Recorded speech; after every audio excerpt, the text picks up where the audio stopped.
AITA for breaking my deathbed promise to my wife to take care of her Down syndrome daughter. I, 55M, just lost my wife, 56F, to cancer. My late wife's entire life was about her 30-year-old daughter, who suffers from Down syndrome and has never and will never have the ability to live independently.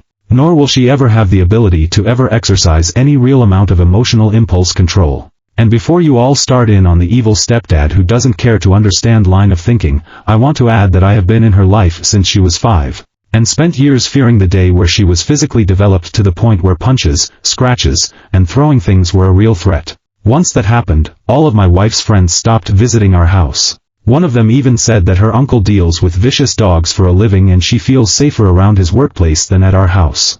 I many times have ended up needing to go to the doctors for the crime of sitting in the same room as my stepdaughter and having her attempt to pound my head in, throw a heavy object at me, or trying to choke me after I had fallen asleep.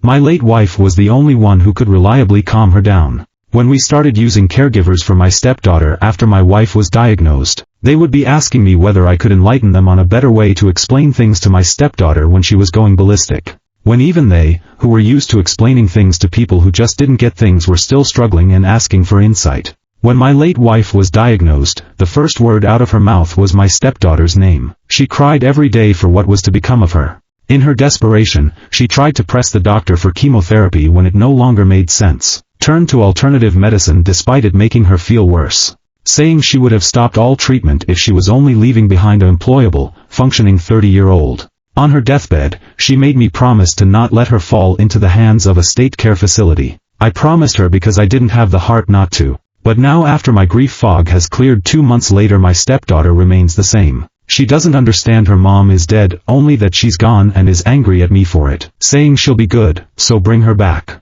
Caregivers are expensive. I don't make much. I didn't resent any medical expenses when it was my wife, but I admit that I resent my stepdaughter. My own grown kids won't visit with her around. If I hadn't made the deathbed promise, the decision would have been easy. And finally I made the decision that I needed to put her in a state-run facility, as even with my wife leaving me everything, I couldn't afford anything better. Now family are calling me the evil stepdad and a mother's worst nightmare.